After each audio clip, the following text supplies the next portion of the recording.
ধর্মীদের সাথে আশা করা যায় যে আমার ধর্মপ্রাণ ইসলামী বন্ধুগণ আমাদের সাথে থাকবে। যদি এসআইআরে নাম ওঠার না জন্যে তাদের যদি আকুলতা থাকে, ব্যাকুলতা থাকে, তাহলে আমরা কি বুঝবো? আমরা এটাই বুঝবো যে তারা ভারত রাষ্ট্রের নাগরিক এবং তারা ভারতেই থাকতে চায়। তাহলে ভারত রাষ্ট্রের নাগরিক যদি হয়, ভারতে যদি থাকতে হয়, তাহলে ভারতের সংবিধানটাও তোমাদের মানতে হবে। আমাদের যে সংবিধান তাতে রাইটস অ্যান্ড ডিউটির কথা বলা আছে। সংবিধানের আমার একটা অধিকার রয়েছে, আর তার সাথে সাথে নাগরিকদের একটা কর্তব্য পালন করতে হবে। আমি নাগরিকদের অধিকার নেবো কিন্তু আমি কর্তব্য করবো না, সেটা হবে না। সেটা হলে মিথ্যাচার হবে, সেটা হলে দুরাচার হবে। সে জিনিস আমাদের দেশে হবে না। আর আমরা ভারতীয় জনতা পার্টির কর্মী এই অন্যায়, এই অবিচার, এই শোষণ আমরা মানতে পারছি না, পারবো না। আজকে যদি আপনার ঘরে অভয়ার মৃত্যু হতো, মা বোনের যদি ধর্ষণ হতো, আজকে যদি হরগোবিন্দ দাসের মতন ঘটনা আমাদের এলাকায় ঘটতো, আপনার কি ভালো লাগতো? আর আমরা তো ইসলামের বিরোধী নই, আমরা ইসলাম ধর্মের বিরোধী নই, আমরা ইসলামেরও বিরোধী নই। তাহলে আমরা কার বিরোধী? হ্যাঁ, আমরা তাদের বিরোধী যারা ভারত পাকিস্তান খেলা হলে বোম ফোটায়। সে মুসলমান বা সে ইসলাম আমার দেশে থাকার দরকার নেই, তারা আমাদের দেশ থেকে বেরিয়ে যেতে পারে, দরকার নেই। তাদের ভোটেরও দরকার নেই, তাদেরকে নাগরিক বলে আমরা ভারতীয় জনতা পার্টির কর্মীরা স্বীকৃতিও কোনোদিন দেব না। হ্যাঁ, যে বলবে যে হ্যাঁ আমাদের এটা দেশ, এই দেশের সংবিধান, এই দেশের আইন আমরা মানব, তাকে আমরা বুকে জড়িয়ে ধরবো। যেমন আমাদের কাছে এখানে আছেন সনাতনী মুসলিম ইমান ভাই আছেন, আমার কাছে বসে আছে। বুঝতে হবে, বাস্তব বিষয়টা বুঝতে হবে। সবার উপরে মানুষ নয়, মানুষের উপরে হচ্ছে, সব কিছুর উপরে হচ্ছে দেশ। দেশের যে নিয়ম, দেশের যে সিস্টেম, সেই সিস্টেমটাকে আমরা এবার বদল করতে চাইছি। বেশি কথা বলবো না, অনেক সুবক্তা আছেন, রাজনৈতিক বক্তা আছেন, তারা রাজনৈতিক বক্তব্য রাখবেন। তবু একটা কথা বলি, আপনারা সমস্ত রাজনৈতিক দলকে ভোট দিয়েছেন, আপনাদের কাছে করো জোরে এই এলাকার একজন গ্রামবাসী হিসেবেই ধরুন, আমি আপনাদের কাছে আবেদন করছি যে এবার যদি আমরা এই সনাতনী বাংলার হোমল্যান্ড, এটাকে যদি আমরা ভোট দিয়ে যদি জয়যুক্ত করতে বিজেপিকে না পারি, আমাদের কিন্তু সমূহ বিপদ হবে। এবং তাই আপনাদের কাছে করজোরে আবেদন, এই নির্বাচনে আমরা পদ্মফুল চিহ্নে ভোট দিন। আমাদের যশস্বী প্রধানমন্ত্রী আছেন, আমাদের লিডার নরেন্দ্র দামোদর দাস মোদী, তার নেতৃত্বে আমরা লড়ছি।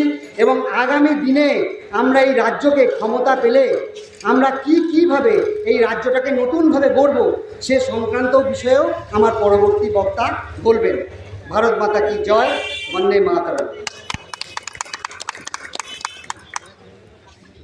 অসংখ্য ধন্যবাদ অভিজিৎ ভাইকে, ওনার এই সংক্ষিপ্ত বক্তব্যের মাধ্যমে অনেক কিছু বার্তা দিয়ে গেলেন। ওনাকে ধন্যবাদ জানাই।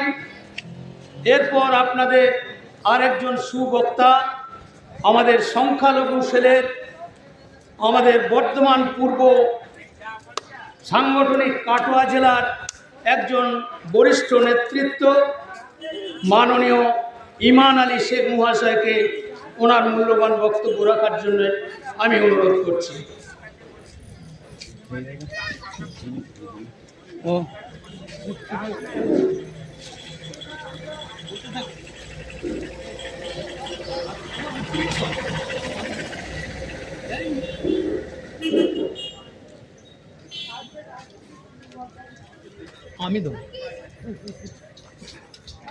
আমার নেতাকে আমি বরণ করে নিচ্ছি উত্তরীয় দিয়ে।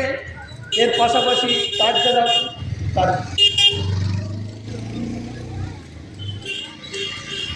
বন্দে মাতরম, বন্দে মাতরম, भारत माता की, भारत माता की, बीजेपी जिंदाबाद, बीजेपी जिंदाबाद, वंदे मातरम, वंदे मातरम,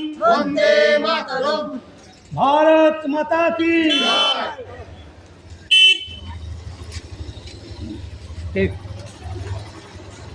আসসালামু আলাইকুম। মঞ্চ উপস্থিত সভাপতি মহাশয়, উপস্থিত পার্টির উচ্চ নেতৃত্ববৃন্দগণ, উপস্থিত বিভিন্ন প্রান্ত থেকে পার্টিতে আসা অন্যকে কর্মীবৃন্দ, মঞ্চে আসা অন্যকে কর্মীবৃন্দ এবং আমার মা ও বোনেরা, আমি সর্বোপরি এই মঞ্চে আসা মানুষদের ধন্যবাদ জানাই এবং তৃণমূল এবং পুলিশ প্রশাসনের তরফ থেকে যারা সহযোগিতার হাত বাড়িয়ে দিয়েছেন এই মঞ্চকে সাফল্যমণ্ডিত করার জন্য, তাদের সকলকে পার্টির তরফ থেকে গৌরব অভিনন্দন। আর ছোটদের জানাই অত্যন্ত স্নেহ বুক ভরা ভালোবাসা, আর বড়দের জানাই প্রণাম সালাম নমস্কার। তৃণমূলের বন্ধুরা বলছে বিজেপি করতে গেলে নাকি মুসলমানদের জয় শ্রীরাম বলতে হয়। আমি বলছি না বন্ধু, মুসলমানদের জয় শ্রীরাম বলতে হয় না, তবে জয় শ্রীরামের একটা আলাদা তাৎপর্যপূর্ণ মানে আছে, এটা আপনাদের বুঝতে হবে আর মানুষকে বোঝাতে হবে। সদ্য মুসলমানের সমাজ থেকে উঠে আসা একটা ছেলে যার নাম ইমান কথার অর্থ বিশ্বাস, ইসলাম কথার অর্থ শান্তি, আর মুসলমান সমাজ ব্যবস্থায় বরকত কথার অর্থ বৃদ্ধি। তাই একজন মুসলমান ভাইকে দেখে কি বলে, আসসালামু আলাইকুম, এর অর্থ আল্লাহ তোমার ওপর রহমত বর্ষণ করুক, তোমার ওপর শান্তি বর্ষণ করুক, তোমার ওপর দোয়া বর্ষণ করুক। তাই হিন্দু সমাজেও যে প্রচলিত কথা আছে সেই কথার অর্থ আপনাদের বুঝতে হবে, সেই কথার মানে আপনাদের বুঝতে হবে। সনাতন কথার অর্থ শান্তি, অপরদিকে শক্তি, যে শক্তি অন্য শক্তিতে রূপান্তরিত হয়, যার ক্ষয় হয় না। আর রাম কথার অর্থ প্রথম বা সর্বশ্রেষ্ঠ, সূর্য বীর্যের প্রতীক। আর জয় শ্রীরাম কথার অর্থ জয় মানে জেতা, শ্রী কথার অর্থ বৃদ্ধি। আরাম থেকে আসে রাম, যে ভাষা বাংলা নয়, বিহার নয়, উড়িষ্যা নয়, সমগ্র ভারতবর্ষের মধ্যে হিন্দু মুসলমান সকলের মধ্যে এক ভালোবাসা রোমাঞ্চকর মঞ্চ তৈরি করে দিতে পারে, সেই ভাষার নাম জয় শ্রীরাম। তাই আমি আপনাদের আবার বলবো, বড় জোরে মিনতি করে বলবো, 15টি বছর চোরকে দিলেন, অপদার্থ চোর, কয়লা চোর, গরু চোর, বালি চোর, আমফানের টাকা চোর, ত্রিপল চোর, শিক্ষা ব্যবস্থায় চোর। আর 34 বছর অপদার্থ বাম, আর 5টা বছর দিয়ে দেখুন এই পশ্চিম বাংলাকে কেমন রাখে রাম। 34 বছরের বাম জামানাকে দূরে দাঁড়িয়েই মানুষ যে পশ্চিম বাংলায় পরিবর্তন করতে চেয়েছিল, আদেও সে পরিবর্তন হয়েছে? হয়নি। হয়েছে প্রত্যাবর্তন, হয়েছে শোষণ, হয়েছে খুন, হয়েছে সিন্ডিকেট, হয়েছে ধর্ষণ, হয়েছে আমফানের টাকা চুরি, রেশনের চাল চুরি, কয়লা চুরি, গরু চুরি, বালি চুরি, আর শিক্ষা ব্যবস্থায় হয়েছে চুরি, স্বাস্থ্য চুরি, আর হয়েছে পশ্চিম বাংলায় মা বোনের সম্মান ধুলোয় পরিণত। তাই তো পশ্চিমবঙ্গের আপামর জনসাধারণ তারা মনে মনে সংকল্প নিয়েছিল, দৃঢ় প্রতিজ্ঞাবদ্ধ হয়েছিল যে নবান্নের 14 তলা বিল্ডিং থেকে মমতা বন্দ্যোপাধ্যায়কে টেনে হিচড়ে ওই গঙ্গার জলে বিসর্জন দেবে 2018 ত্রিস্তার পঞ্চায়েত। এই সংকেত কিন্তু ওই 14 তলা বিল্ডিং থেকে মমতা বন্দ্যোপাধ্যায় পেয়ে গিয়েছিলেন। তাই তার চেলা চামুন্ডাদের কি বলেছিলেন জানেন? বলে, ওরে হ্যাবলা, পশ্চিম বাংলা 7